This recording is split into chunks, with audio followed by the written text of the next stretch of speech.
On this week's episode of the Superhero Show, we'll find out if Professor X can get his fat bald ass back to New York, if Blade and Spider-Man and Morbius can fall in love, and if Cassie will finally come back to the show. All of that and more on an all-new episode of the Superhero Show.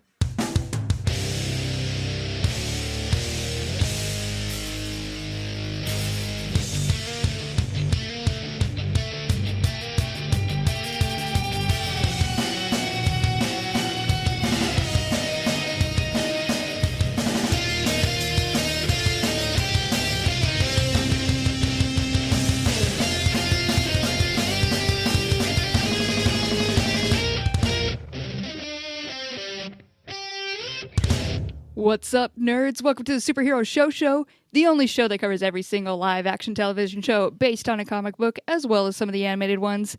My name is Cassie, and I will be your host for this episode.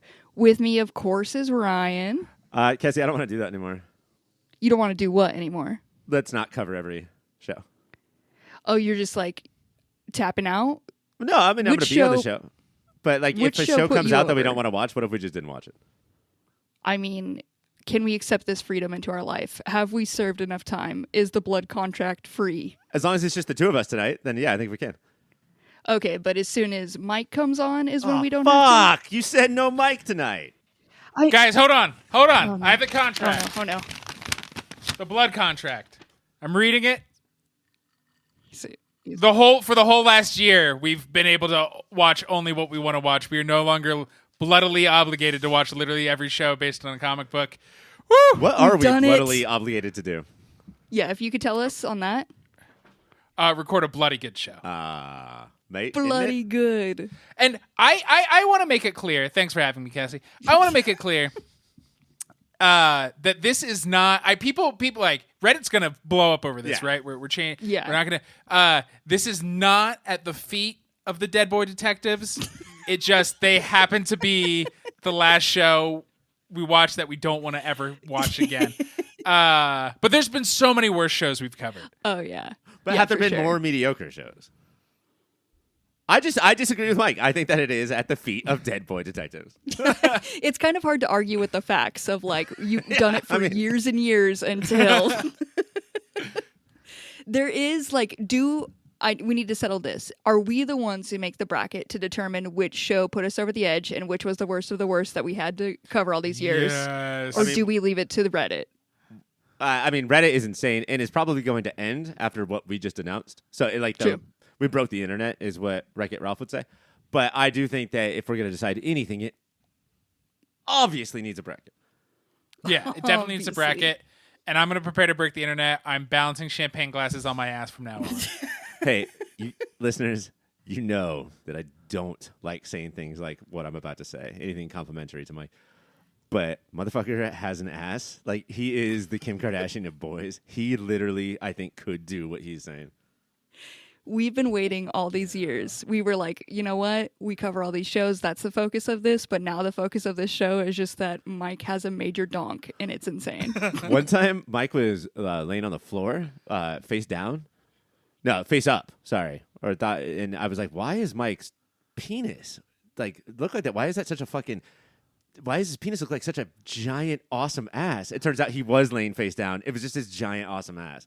It was not his penis at any point. What a smoothly delivered story.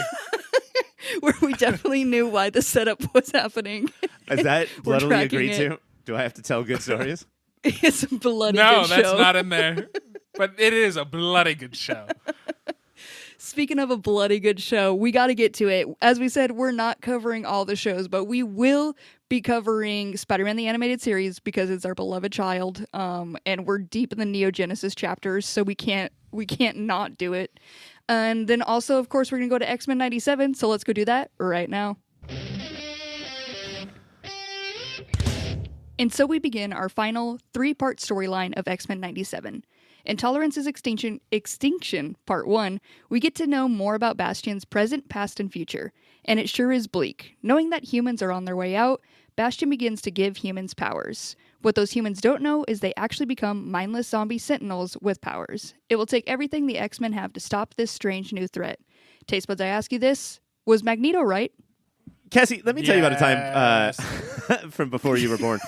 where there was this movie called X-Men: The Last Stand, and this was right at the beginnings of meme culture, and there was a character in that movie called Juggernaut, and he said, "I'm the Juggernaut, bitch," because that was a meme.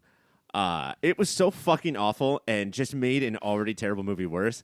This, however, as far as meme play goes, was spectacular. This episode knew that it was a thing online and played it perfectly. Taking the Magneto is right. Yes. But it's such an interesting meme, and maybe it was around before this, but in the comics, Quentin Quire, a.k.a. Kid Omega, starts wearing a Magneto is right shirt to Charles Xavier's School of the Gifted. And then did it become the internet meme? Yes, and that's what started the meme, okay. is that panel appeared everywhere. And then you get your Thanos was right. What's his name? Zoolander from Black Panther? Killmonger was right. Though, I love this fan theory. I've seen a lot of who should play him. I like yours. It should be Derek Zoolander trying to take over Wakanda. Just blue stealing it up. I'm glad you were able to get there because I got froze on Zoolander of just trying to think what on earth. I've had many a year speaking Ryan. Yeah, it shows. You're acing it. It's a lot of sound alike. Yeah. That's why Mike did bet most of my superhero show contract on. He just gambled it away as my translator, much like Shohei Ohtani did in a baseball reference I'm making right now. I love it. You're my Shohei. We're well-rounded. Look at what reference can't we make here? Okay. Should we start a new spin-off podcast called The Superhero Shohei? And it's all about what comics that guy might like. What he might. We'll do no research. We'll just presume. I imagine he's super into Saga. Back to X-Men 97. So sorry to get you away from this brainstorming sesh here. But all I could say is this show was popping off. Every once in a while, I'll run into somebody and they're like, I don't know, I don't want to test this new X-Men 97.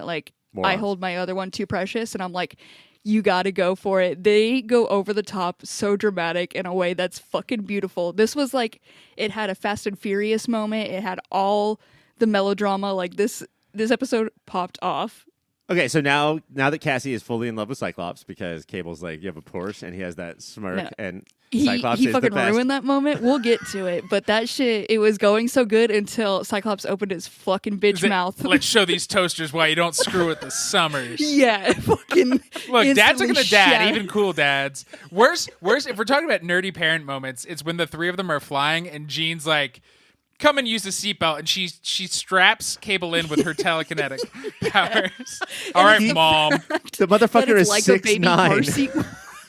He's older than both of them combined right now. He's seen so much more shit than them, and it is like a little baby car seat, and she straps him in, and is like, young man, use your seatbelt. Oh my God. Can I just say real quick before we get into the nitty gritty that this episode was potentially better than the Gambit episode? Because I think that a lot of people forget about the first half of the Gambit episode, which was fine, and then had a last 10 minutes that was rocked me to my core as if I was watching Sophie's Choice and Schindler's List all at the same time. This episode, from start to finish, is just fucking moment after moment after moment. To think that we have a time at the end of this segment that's called Moment of the Week, and we have to save it for that as opposed to just screaming out parts where Nightcrawler gets fucking thrown against a wall, and then two fencing swords fall in front of the camera. God, this episode was fucking dope. It was so, on every level. There's dramatic moments, the action hits, there's funny moments. There's a great Morph Wolverine moment at the start of the episode where Cable's explaining what's happened, and Morph is like, so another dystopian future where Logan's the last one alive, and Logan under his breath, or kind of just Morph is like, well, it sounds like a utopia. You've watched most of your species just get murdered, and you're still just like, I can't wait for Logan to die. I'm going to drink so many cans of beer.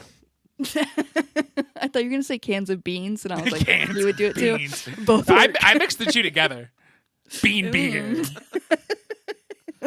Let's roll that beautiful bean beer footage. Cassie, where do you even want to start? What do we do I don't know. I feel like we need to explain what all is happening here. So we have, I've instantly blanked on his name, little Bastion. Is that the little cyborg boy? The little cyborg baby boy whose flashback we get. When last week when we met Bastion, I was like, okay, Bastion I guess is a kind of cool name, But if that's fucking short for Sebastian, you are the weakest villain in history. And then his mom calls him Sebastian. His name is Sebastian, guys. Is Seb a cooler nickname for Sebastian than Bastion? Here, how about this? Don't be named Sebastian or any form of it. What are you, a Jamaican crab? The little boy from the Neverending Story? But yeah, we do have him. He's got this whole plan to basically like make the humans, I don't know, fucking machines like him, but also Sentinel Prime is what they're calling them. Sentinel Prime, of course. Bastion, basically, I know my role. I'll interrupt to explain. Bastion is, and I think they sort of talk about it, but it's messier here actually than it is in the comics. Bastion is Nimrod, who we saw in the old show, which is like the white and purple Sentinel from the future, and Master Mold slammed together. And in this version, they slammed together, injected his dad, and then his dad fucked his mom to make him human. So he has me and my 3 dads is basically Bastion. What this version of X-Men never fails to do is make X-Men more horny than it ever was. Like, everything involves a little bit of fucking to get to the next plot point. Like, everyone's dressed a little bit sluttier. You get Magneto in a little thong tied up. And and then we just get like Magneto the next is right. Magneto was tight, is what I say. But yeah, it's just like however they move the plot forward, there's always something tied to the past, and then they're like, but then they fuck, and that's how we get here. Yeah. And I respect it so much. It is how we all got here. But I love the walkthrough. Dr. Valerie Cooper, right? Gets the talking, like the villain walkthrough with Bastion. And she was like the human UN rep at Genosha, and we find out she's alive and kidnapped. Right. And she seems like this episode reminds me of all the things that we think Trump's followers will do. It's just at one point hear enough where they're like, what are you fucking kidding me? And then betray. But he does have to explain how this is what's going to happen. Humans will be obsolete in 10 years, 20 years. And so we need to fight back now. And she's like, I don't know if this guy is the best. It's also so funny to be like, no, we got to be humans. We can't let those dirty mutants in us. So let me inject you with stuff you don't know about. You don't know what it'll do, but it'll give you powers. Also, your neck snaps to turn those powers on. Like, how is this better for the humans? But I mean, like, I think it does a good job of like being a dictator or whatever. Of like, they do think that they're altruistic. Like they do keep tricking themselves into thinking they're doing the right thing, even though at a certain point, everybody's like, no, that's the wrong thing, though. You're doing the wrong thing. We also have, so like you mentioned the next snap for them to like turn into these when they like get ignited as the sentinels or whatever. With incredible sound effects. Incredible sound effects. And this is also like, this show also does like creepy horror so well. Yeah. When, like, it's Jean and Scott? It's our trio, Jean, Scott, and Cable. Somehow find Bastion's childhood home in their sweet Porsche and meet his mom, who is one of those freaks who doesn't turn lights on. Yeah, just makes weird noises in the dark until somebody finds her and is like, I knew you'd be coming. And shows off all of sweet little Bastion's art. And says, good artwork, but disturbing for sure. This one's my favorite. It's called The Final Dream, and it shows everything that is going to happen when the Sentinels take over. That's your favorite, Mom? You didn't want to call a fucking therapist or something? But also she's a liar because she kept it hidden. It was like deep in a drawer, and she was like, look at my favorite piece. Let me dig for 5 minutes to find it real quick. And I was like, put it on the fridge at least. Yeah, that shit should have a magnet on the front of it. And then all of a sudden, like, that's when she like snaps her neck and like every bone in her body. Hers was the most fucked up transformation out of all of them. Because it was like slow and like every bone slowly. It was horrifying. And I did not know. I knew this show could do a lot. Did not know it could get under my skin the way it did here. Yeah. But it's a lot better if you guys watch it in the way that I did with Michael Jackson's Beat It behind it while she's doing it. And she is actually an incredible dancer if you do it that way. How do you know when to start playing Beat It? How was the timing? You just instantly saw it and you're like, let's go? Yeah, well, I mean, I always have my finger on the play button for that song.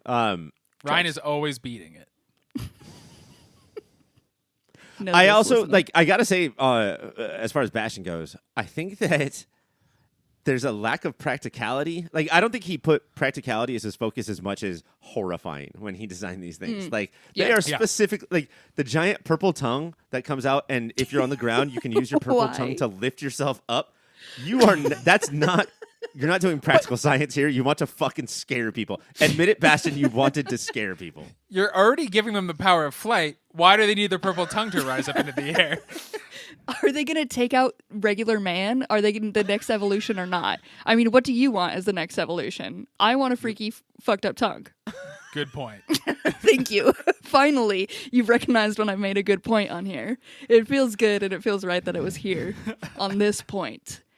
But we do have all of them transforming, and it should be like, I was so proud when they show us like how he's transforming these people, and it's of course dunking them in just some glowing green acid.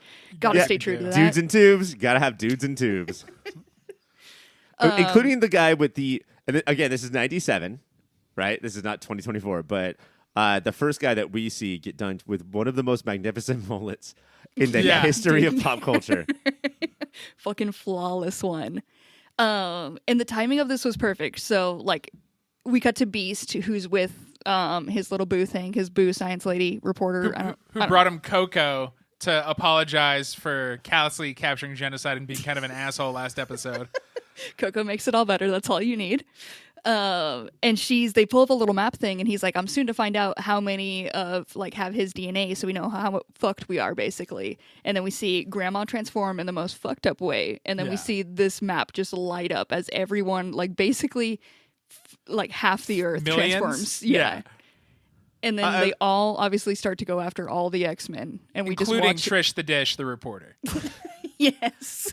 At one point, Scott or Gene or Cable say, like, holy shit, he transformed his whole town, his whole little town. Yeah. I thought that's where we were going to stop, is that, like, okay, so he transformed all of bumfuck Idaho or whatever into these zombies. But now, I mean, like, Jubilee is at a mall, and it happens. And she. Brazil? Who She then knows, dude? swore off malls for. Do you know what that means for Jubilee to swear off malls? Ugh, not that chili baby. She could never. I was just so glad that she instantly, like, she got in a fight with her boyfriend's mom and was like, take me to the mall. I've never been more proud of Jubilee. She said, you have a credit card and I have good fashion taste. We're going to the mall. And then, look, she looked good in that black cat suit. Okay, all right? Mike, No. settle down, buddy. Listen, everybody else, this show is horny, without a doubt, but shut it down. Also, You could talk about Magneto again. Go back. Think about it. Shredded grandpa. she took Sunspot to the mall and said, you have to spend $5 Brazilian on me? $5 Brazilian? Do you know how much money that is? It's too much. Because I don't. Way too much. Yeah, what's the exchange rate there? This is when we have some good fight moments when everyone's basically trying to survive as millions of sentinel human little things come after them. And we get Wolverine protecting Rogue, and then Nightcrawler shows up, and this fight scene got me so hyped. It was so rad. And Ryan. I mean, just the line, I have 6 reasons why you won't win, and then Nightcrawler appearing with a sword in each hand and one on the tail saying, in his Werner Herzog fucking voice, I believe, Wolverine, you have 9 reasons to believe that we will win. That is after Wolverine gets launched into the air by one of the Sentinels and then is falling and slicing his way through other Sentinels back to the mansion. It's fucking sick. I've never seen, like, you know, the old cartoon, he would slash people and it would kind of just throw little marks, but, like, we saw him, like, stab into people, and I was like, that seems more gruesome, and then he just started obliterating people while falling. And let's keep in mind that Wolverine does not know what's going on, therefore does not know if there's a cure or not. Doesn't give a fuck. These people are dead. I respect that, though. Are these people trying to kill me right now? I'm not going to be like, I wonder if Hank could cook up a cure. No, they're trying to, and then he walks in them, these creeps, these robot sentinel creeps are all staring at Rogue sleeping. Yeah. That is not okay. And he protects that bed to the point where the entire mansion burns down, but he's still walking around in the rubble with the bed. He's like, I got this bed. Also, Mike, not to go to the moment of the week, but this is clearly it. I picked a different one, but have we ever been through the middle of a BAMF before? No, that was fucking sick. Because like, we're seeing it from Wolverine's point of view. And he's just like, oh! he's screaming like he's in one of those circle things they put astronauts in to test like G-force. He's like, what the fuck? But yeah, we go. Nightcrawler grabs a bad guy and Wolverine and goes through a BAMF onto the roof. And like, why wouldn't we have seen that before? Yeah, it was fucking amazing. Is so rad.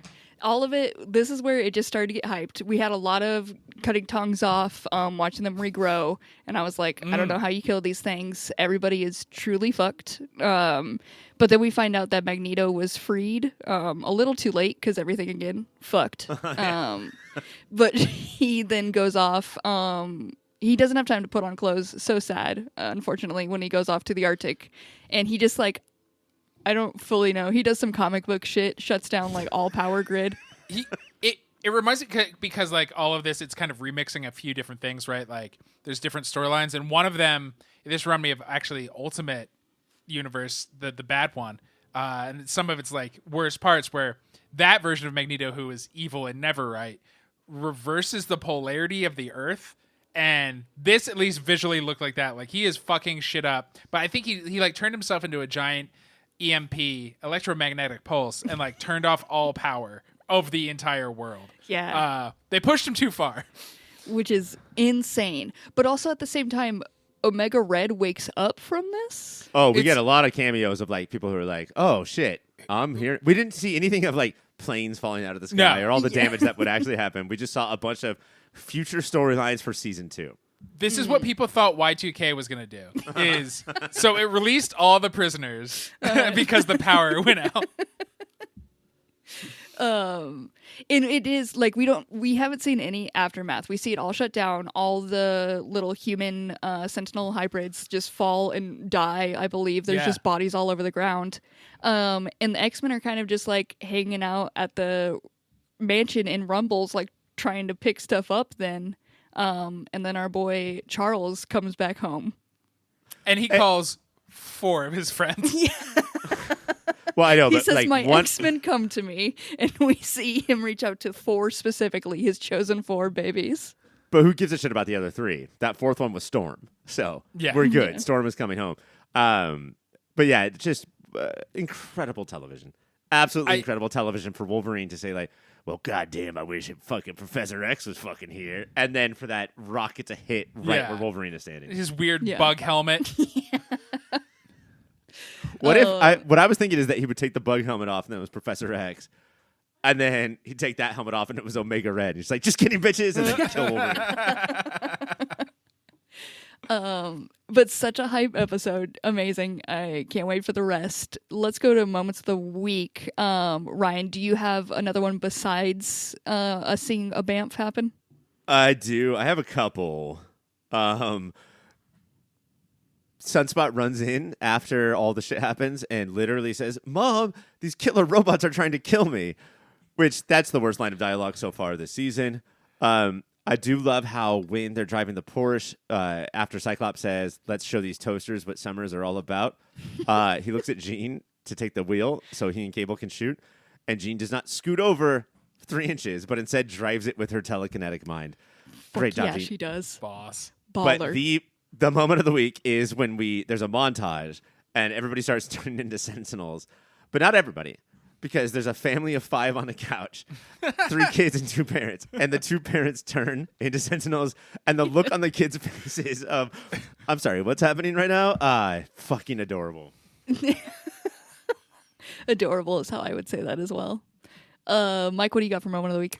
Nightcrawler with the 3 swords. The minute the 2 win, and if you only know Nightcrawler from the show, you probably think he's pretty cool. But if you know him from the comics, you're like, oh, he's gonna use his swords, because he's such a swashbuckling. Like he basically wants to be Errol Flynn, who's like the original Robin Hood from the movies. Like he's such a goof. That was great. A stupid one, but that I enjoyed is that we learned the evil villains all around the world use Zoom to talk to each other, and Bastion is on Zoom with Doctor Doom and Baron Zemo. And Dr. Doom is like, bro, we did not say genocide. Look, we're all villains here. But genocide? I'm not signed up for that.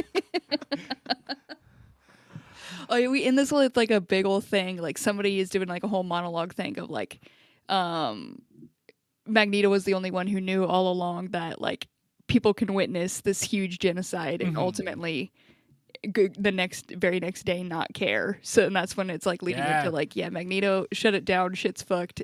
He was basically right. Oh yeah, just like that. Yeah, like I mean, that's another way that it pointed to this world is that like things are only a big deal for a limited amount of time. So watch mutants get wiped out and then have the next news cycle happen. One more, Cassie, before you go. I realized the X-Man that I relate to the most is Cable. And I think it was proved in this episode where the ship is, or the Blackbird is going down, and Jean Grey says, everyone, Cyclops, Cable, get to the back of the plane. And Cable says, stop telling me what to do. And you clearly should get to the back of the plane, but still, because someone acted like your mom, you're just like, you're a huffy bitch. The amount, even though he's geriatric, he's in his 60s, the amount of like, you're not my mom, Madeline is. Also, I never knew any of my parents, but Madeline's my mom. Shut up, Jean. Well, so Jean is his mom now, but it was Madeline prior. Points. Get shut down. Yeah, just we've talked about all the moments, but I guess even at the beginning, when I'll say my moment of the week is at the beginning we have Scott just being so dramatic of like, I sent my son off to the future to give him a better world, and it was so bad he had to come back to this one, and I was like, yes, this is so lit. Everything pops off on this. You should absolutely be watching it. It's on Disney Plus. I think it comes out Thursdays, Wednesdays. It comes out a day. Watch it on Wednesdays. Disney Plus. That is it for X-Men. But Mike, I did hear you've been working on a website. I want to give you some time to talk about that website right now. Thank you. Amazeballs.com is where you can go. And I know what you're thinking. Isn't that phrase from like 15 years ago? This isn't to like you like something, you describe it as amazeballs. I think mazes are going to come back in a big way, and the giant metal balls to roll down. Like, so we're basically mixing that wooden labyrinth game with real life human sized mazes. And this is where you can get all of your amaze balls that will crush people and make them run into hedges and stuff. Are these wood walls or plant walls? Sometimes plant, sometimes look, I'm selling the balls. You have to go somewhere separate for your maze needs. Is there going to be like little traps in these mazes, or you just don't care? You just can't. You're only supplying the ball, and the ball. The balls are part of the traps. Sure, I mean it's Amazeballs Emporium, right? But it's .com. But yeah, so there will be other things. We sell the pits filled with sticks. Great. We sell the treasure chests that are actually monsters. Oh, I hate those treasure chests because you think you'll get gold. Sell. You're sprinting because one of my giant amazeballs almost crushed you. You're sprinting, and then you get sliced into like you're cubed because thin razor wire. You ran through a grid of it. Did you guys ever see the movie Cube? Doesn't matter. So yeah, there's a lot of traps. Now, Mike, you said Amazeballs Emporium. I'm kind of old school. I don't like shopping online. Are you saying there's a brick and mortar store I can go to find the stuff? There is. It's in Toledo. I don't know how close to Toledo, whatever state Toledo is in, you are, but that is where we're based. Yes.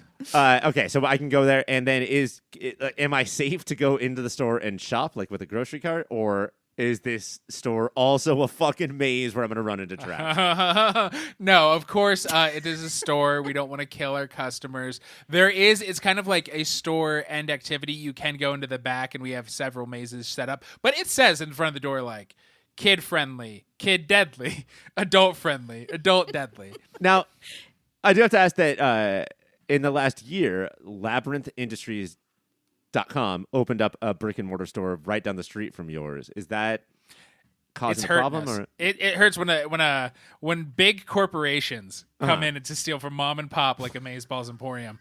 Oh, it really grinds my gears. Also, we do have gear grinding tools to grind. You want to grind those gears. Well, we can't stand for this as a small mom and pop shop, just doing the Lord's work out here. You need to be seen. You need to take down the big guys. And I think you can do that with a beautiful website. So I'm going to send you over to my friends, cybersprout.net, because they're going to help you make that beautiful website. They got design experts, and they're well-versed in digital strategy, elegant design, combining the two masterfully. And that's what you need. They work hand in hand with you. They focus on collaboration and goal-driven design. They got easy-to-edit fields, custom templates. They got it all. Let cybersprout.net handle your hosting. Visit cybersprout.net to get started. Cybersprout, your partner for a digital world. Let's go talk about Spider-Man. Spider-Man.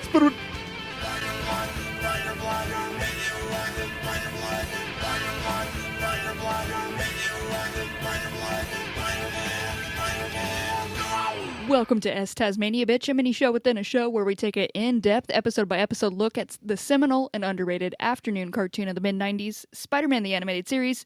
This week we're covering Neogenic Nightmare, Chapter 10, The Immortal Vampire, I believe. And we start this off, it is a continuation, and Spidey and Blade are chasing down Morbius to get some type of vampire machine-y thing that he has. It's got an insane term. I will refer to it as the vampire machine-y thing. And Morbius is really struggling to keep up with Spider-Man as he goes throughout this town. Because, again, he's on a motorcycle. Blade is struggling. Blade is, yes, sorry.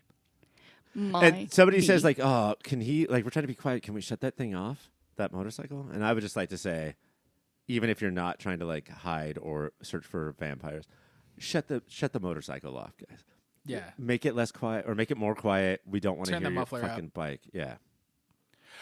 I like that, like, they know, maybe this episode, like, they know kids are going to be out, because Spidey in the beginning catches up on everything that's been happening for the last, through this journey of the vampire. She's like, people are going to have to know. Like, there's a lot of, like, him talking to himself and be like, oh, this is all because this happened. I was like, show, we are on board. You do not need a recap. Let's motor.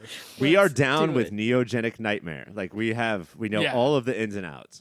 And just the vampire machine-y thingy, it's called the Neogenic Recombinator, of course. Of course. Because that's the nightmare which stems from. Yes, indeed. When they at a certain point they get tired, or like they and Spidey's like, wait, I know where he's going. And instead of being like, great, Blade's like, how would you know? It's like, fucking calm down, man. So Spider-Man's like, fine, don't follow me then, you dickhead. Don't you want Blade at one point just to be like, I'm so sorry. I have resting bitch voice. Like, whatever I say just comes out like that. Because that's how he talks to everyone.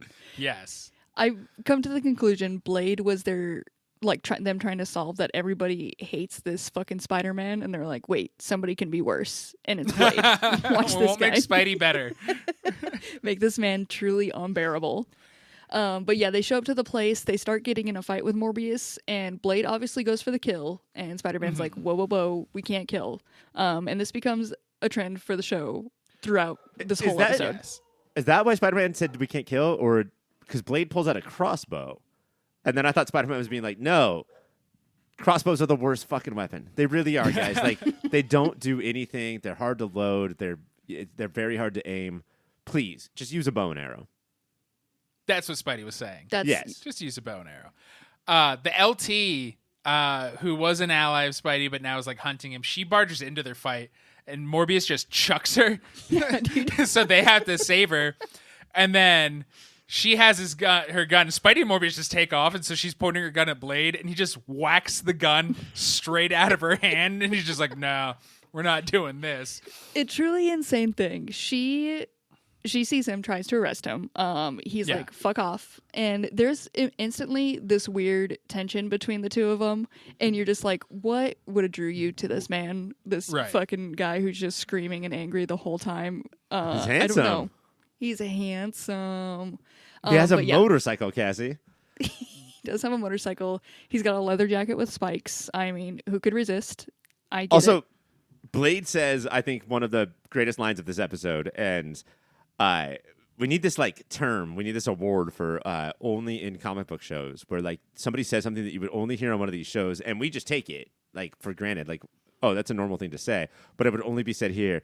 And Blade says, I should have known better than to team up with you.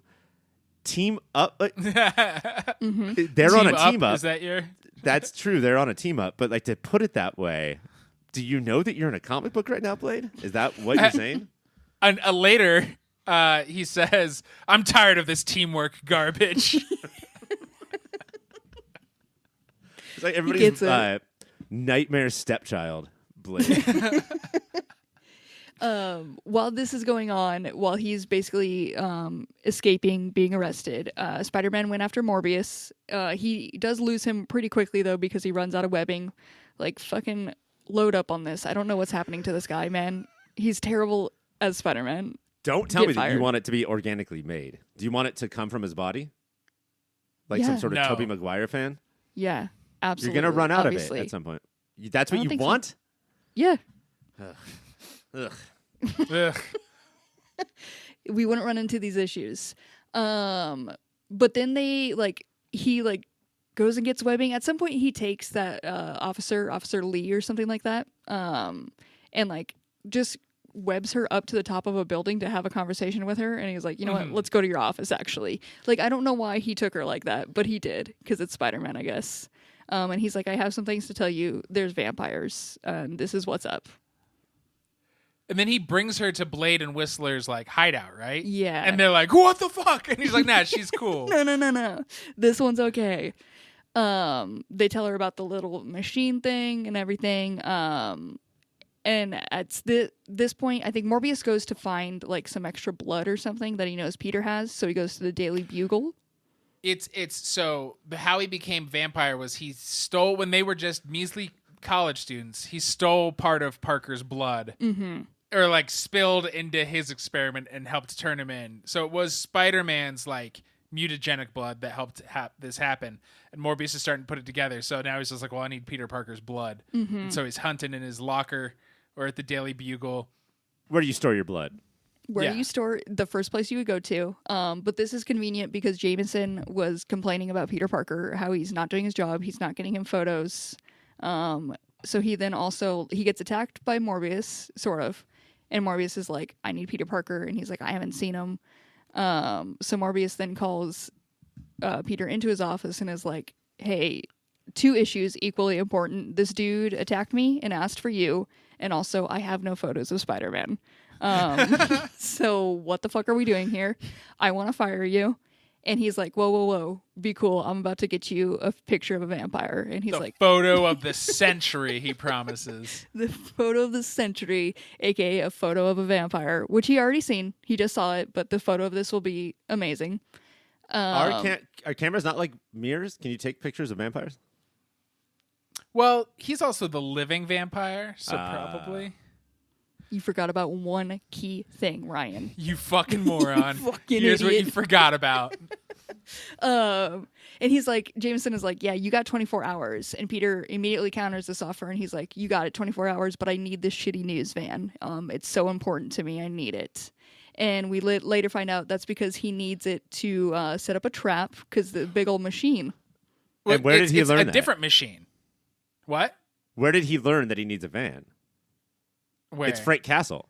Frank Castle had this van that would do yes. anything. So he's like, oh, Spidey's like, hey. I think every van will do everything. And so I need a fucking van. Because Whistler had made a vampire trap gun. Yeah. And showed it to him. And Spidey even made fun of Blade. He's like, we're going to put that on your motorcycle, your stupid fucking little motorcycle. And Blade was so angry about it. Stupid loud motorcycle. He said that, and Blade just went, hey. Like legit, and I quote. I mean, and so he needs the van to take the vampire trapping gun. Jesus Christ.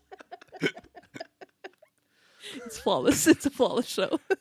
And then Peter shows up as Peter Parker to Blades, and they're all angry, and then LT's like, no, it's cool. He knows Spider-Man. Blade's like, no, Spider-Man does not make you cool. Okay, I lied. That's the line of the episode. Okay, number 1, doing drugs does not make you cool. Second on that list, knowing Spider-Man does not make you cool. We also have Blade is such a fucking bitch. Sorry. I don't know if it's here. It might be here. There's one point where Peter shows up to a house and Mary Jane is there. And Mary Jane just starts getting into him like, you're terrible. You never show up to anything. You're a little bitch. And then he's sensing danger because Morbius is there. So he's like, how do I get rid of her? I'm going to call her an ugly cow that I've never even liked in my life. I'm like, okay. There are so many other strategies here, Pete. She's trying to break up to him, and he's just like, while looking so angry and shiftily looking all around because the spider senses. And he's like, yeah, it is Felicia. You're right. Yeah. yeah. She's way better than you. Fuck off. Fuck off. And then this comes to bite him in the ass because he's then like, he's got this whole mission going on. Morbius. Oh no, that's later because Morbius has a gun at this point. Well, yeah, here they Morbius does show up after MJ leaves, and they do the gun zappy thing. But he doesn't stay trapped. The vampire gun did not work. And then so Morbius is like, "Who's that old bitch? I'm taking her." And flies into the sky with Aunt May, who faints right away. Well, I mean, okay, let's honestly. Pete, if you want to make your life easier, he goes home to get his webbing, and Aunt May is just sitting on the couch sad. Like, that is what she's doing. That's on her to-do list. I'm just sitting here sad. And then Morbius takes her away. What if Pete was just like, I don't give a fuck. Like, drop her from the sky. At this point, doesn't he live with Harry? Or is he still living at home? I thought he was living at home. If he's living with Harry, then fireworks are about to fly. Maybe they're best friends, not roommates. I'm also started reading the comics again. But my Spider-Man what's going on is a little blended right now. But he's like, that's my best friend. I don't know if we've seen these two interact in the fucking cartoon. I can tell you, I had no idea who it was. I just thought it was a 50-year-old man because that hairline started at the back of his head. That was insane. Some guys start going bald early, okay? Look, if you have lines across your head, all the way over, then it doesn't matter what your hairline looks like because you have those sweet lines. So you look so cool. You're handsome. You're so handsome. But yes, at this first trap, it doesn't work. He takes Aunt May and he's like, I now have this old lady who you seem to care about for reasons unknown. And I will take her with me. Meet me with blood, which is what I need at this place. So they have that whole thing. And Peter's like, okay, cool. I know how to get this. He's obviously going to use this ray thing to turn Felicia? Yeah. Felicia into a vampire so they can fuck. I could only assume is his whole plan. And he's like, I know this show's horny like X-Men 97. Sorry, when you watch X-Men and then follow it to Spider-Man, you got to bring a little bit of the X-Men energy over to it. Wait, hold on. Morbius took Aunt May and then it cuts a commercial. Do you think they made out in that? Yeah. They made out so hard. But not before the LT looks bummed that they let this old innocent get taken. And she doesn't even say anything. She just like is staring off kind of sad. And Blade is like, don't feel bad about her. This is war. And sometimes innocents get sacrificed. One, I don't think that's how war works. I don't think people are just cool with that. There's the Geneva Conventions, man. And then they end up kissing. That romantic tirade turns into them kissing. I think that do we have an award for gasp of the week when we were doing the original? We X-Men? probably should. The original. X-Men. Fucking screamed out loud when she kissed. Like, you are a professional woman in the 90s doing your job, and you are gonna kiss this fucking disgusting stepchild. Like, that's insane. It escalates so quickly, too. Like, he's like, don't worry about it. Back turned up against the thing, like dismantling a gun. And she instantly just starts putting her hands like around his waist and his shoulders and is like, that's not how things work. And like, and then they just start making out. I was like, what the fuck? And then Spider-Man comes in and he's like, oh, so you guys got time to bone down while my grandma is literally about to be turned into a vampire? Cool. Fuck you guys. Well, not only knows it's his aunt, but he thinks saying grandma makes it more serious. Yeah, he's like, he's so mad he doesn't even. At the same time, so he went to stalk Felicia, right? Yeah. While they're making out. He's staking out at Felicia's, and he sees Harry and MJ coming out of the same building, and he's like, what the fuck? How could they do this to me? Bro, you were a dick. Yeah. But also, you did this to you. Poor Harry and his poor hairline. He says to MJ, I've been asking you out for a month. Why did you finally say yes? And she's like, because you're so great. Not because I'm hurt and I'm using you to get back at your friend. That was her entire quote. She said all of that. So much. But yeah, so after that, that was his breaking point, seeing these two about to bone down while so much is going wrong in his life. And he's like, you know what? We're not even a team anymore. You fucking suck. Let's go after this gun separately. We both know where it is, but we're going to do this separately, not as a team. So they split ways, end up at the same place together because Shocking. why not? But Morbius knows they're coming because Blade and Lieutenant Lee, I'm gonna say, show up, and she falls through the wooden like boardwalk thing leading up to it, which was a trap he had set for like, of course, the creaky old wood, degraded wood was the perfect trap. So he like captures them or something. I don't know. It starts to have this whole little fight thing. The most important part here is like everything keeps getting settled until Spider-Man fucks it up. Well, it's not fucks it up. It's that Spider-Man knew Michael Morbius and says, let's save him. So Blade keeps trying to kill him. And instead of being able to like save the day, Spider-Man then has to fight Blade to stop him from killing Morbius. And then Morbius gets away to do things like unleash a stack of giant metal pipes on all of them. Wait, Michael Morbius? Michael Morbius? Yeah. If you were like a conservative and you didn't think that Fahrenheit 9/11 or 9/11 was a truthful documentary, couldn't you have headlined your review Michael Moore BS? BS. Yes, you could have. Guys, couldn't we have done that? Let's talk about. Let's go back in Let's time. go Yes. back. It's so important. Mike, I'd like to counter this of Spider-Man doesn't fuck it up because there's this whole moment when like Morbius is gonna shoot Felicia with the ray to turn her into a vampire. And she is like, he's like, this is how I can be with you. This is how we can be together. And she's like, I don't love you anymore. You're a fucking monster now. She says, the man I loved wanted to stop a plague. Brother, you are a plague. That's cold, Felicia. And he wails. He goes, I must get help. Like, this changes him as a human being, as a vampire. This rocks this man to his core. And he he's grabs ready. the camera. He like the camera that we're watching it, and he just shakes it. And he's like, "I must get help." He is ready to like go sign up for the Peace Corps until Spider-Man opens up the roof and like fucking turns on the machine and starts like the machine is heading towards her, so Morbius has to jump in front of it. And he turns into a full bat because double vampire. Yeah, it was set to half vamp, but when it hits already a half vamp, that equals full vamp. Simple math. I just want to let the listeners know this episode was 20 or like 19 minutes long, and all of this shit fucking happened. This happened. And he basically he becomes Man Bat from Batman. Yes, that is exactly what he looks like. Marvel has a reputation for ripping off DC characters. This might be the most egregious. This is just Man Bat. It's just Man Bat. And he like captures Blade and Spidey at the same time. As this gun is still going off, it's leading towards Aunt May, who has still been drugged. So Spider-Man has to break free from his little bat talons and go save Aunt May. And he does, and Morbius just like flies off. The Blade and Officer have to have a little goodbye moment, which is also a wild ass moment between the two of them. Can we talk real quick? Because she asks him out for a movie. It's probably like 3 in the morning. Out of all the things, she's like, "This is a mysterious man." And at this Says point, no. it's probably Buffy the Vampire Slayer, and he's like, I just can't. Can we like the ultimate point of Neogenic Nightmare, which it didn't occur to me to this. I was thinking about Mary Jane and Felicia and Craven's doctor girlfriend and now the lieutenant. Is it just that men are fucking literal monsters and you fall in love with them anyway? Yeah. Is that the whole point of all of this? They all smell and none of them treat you kindly, but gosh darn it, you're going to keep going for them.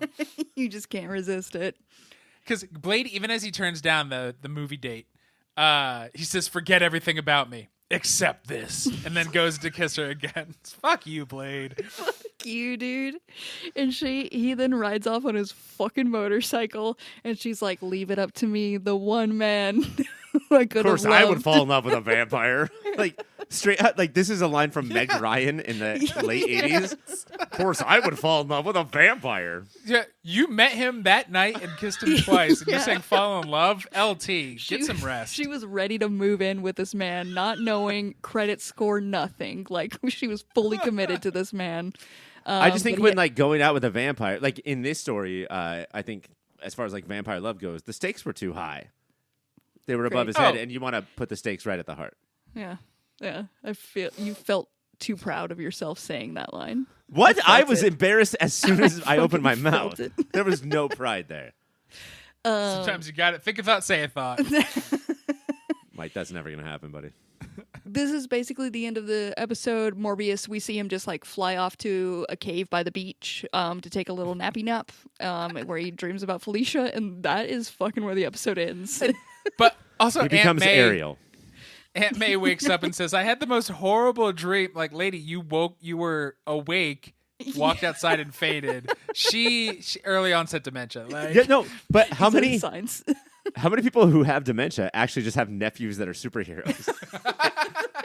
And she thinks all this shit is true, or like, oh, this was all in my mind. No, it was actually, you're fine. Your mind is fine. This all happened, lady. That is the end of the episode, though. So it's now time to move on to awards.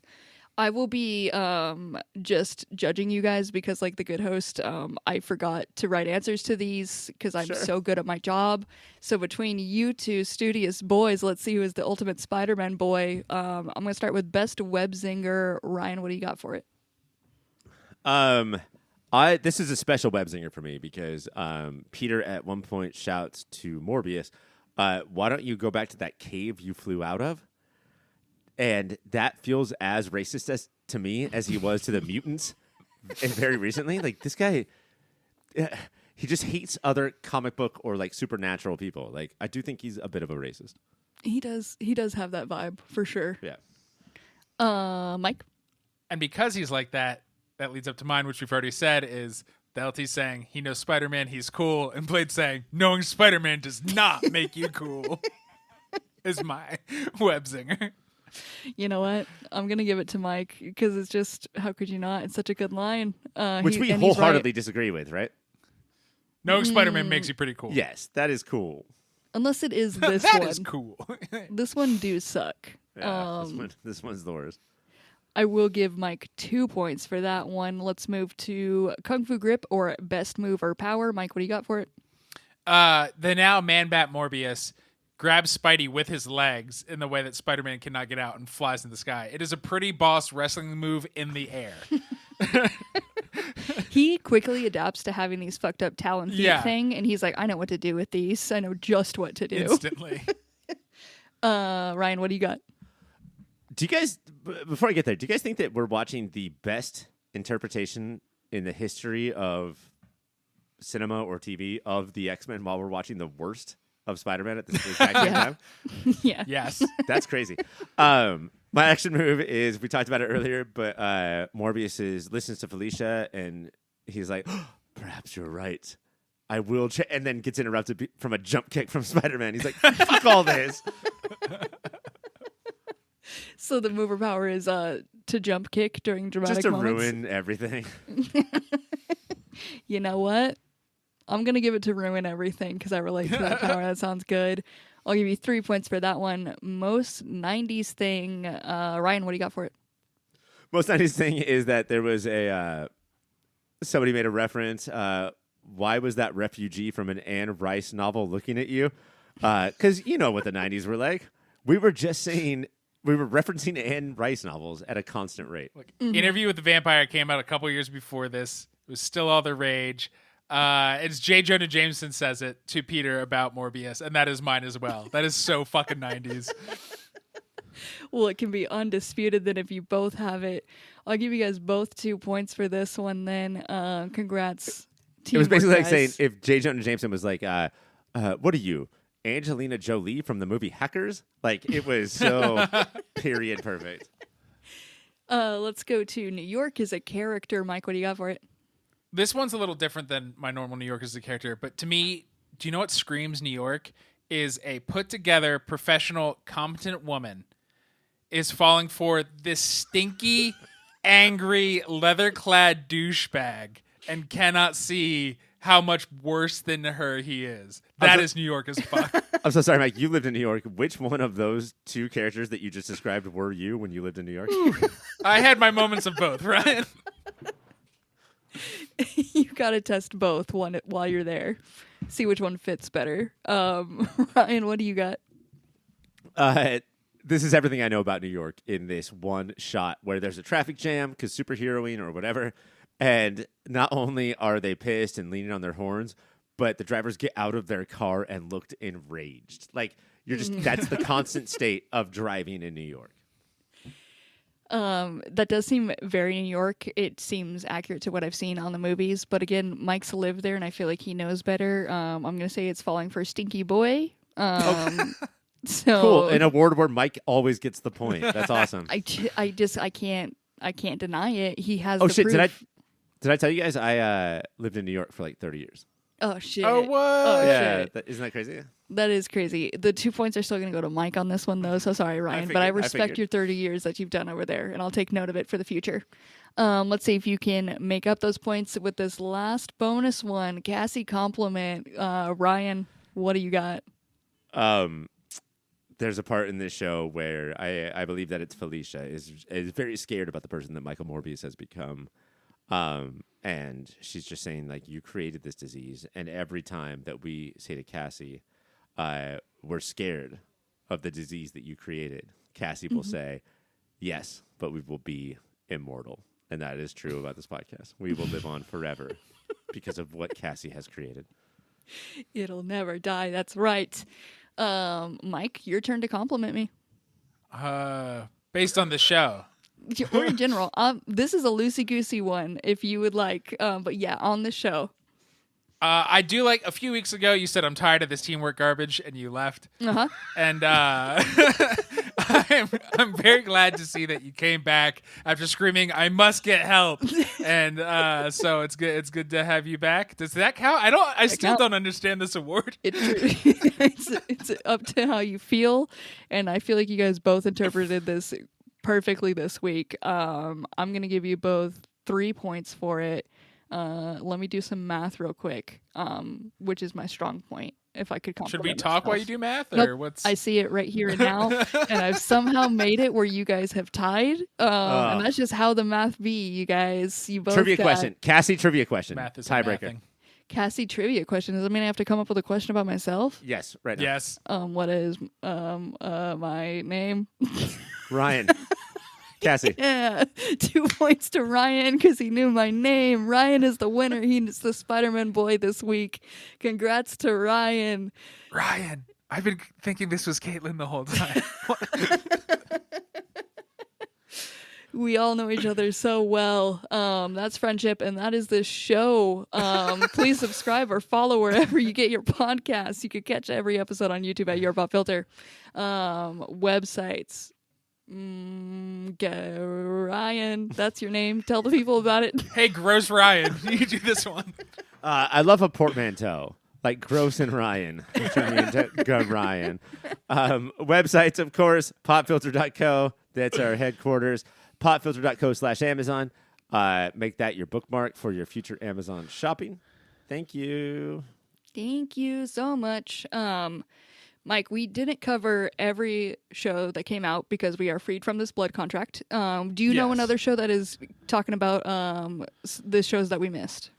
I do. If you're like, gosh darn it, I need to hear about Dead Boy Detectives. All right, freak. I got you covered. This show is great, and these guys are awesome. If you're a longtime listener, you've heard them on our show a few years back. It is the gents at TV Podcast Industries. One of their many, many shows they're doing is Dead Boy Detectives. So look for TV Podcast Industries wherever you get your pods. And you get all your Dead Boy Detective needs, you weirdo. You weirdo. It's not breaking them. They're strong. They will do it over there for you. We also have another show on the network. Ryan, can you tell the people about that one? Of course. Right now we are in the middle of Movie of the Year's 1984 season, where we're trying to figure out what is the single greatest movie of 1984. Just this last week, we talked about Gremlins. And that's a movie you guys probably want to hear people talk about. We're going to be doing this for a while. So please subscribe, rate, review, movie of the year. 1984, as our guest that we recorded with today, Melinda Clark from The OC said 1984 was the single greatest movie year of any year. So please, movie of the year. Please, movie of the year. Please. We're also on social media. You can find us at Your Pop Filter on Instagram. We got an email as well. That's contact@popfilter.co. Send us your opinions. Send us our congratulations for breaking free of this Our flowers. blood contract. Send us our flowers. I can buy myself flowers. If you want Mike to sing more Miley Cyrus, send an email about it. Next week. If you want Mike to sing more Billy Ray Cyrus, send a fax about it. And if you send an email about that, we simply won't take it into consideration. But next week, you guys, Professor X is back on X-Men. He's gonna be, he's gonna be on X-Men. He's gonna do it, and we're gonna watch it. And we're gonna cover it because we love it. That's it for this episode. For Mike, I'm Ryan. For Ryan, I'm Mike. For me, I am me. Bye, everyone.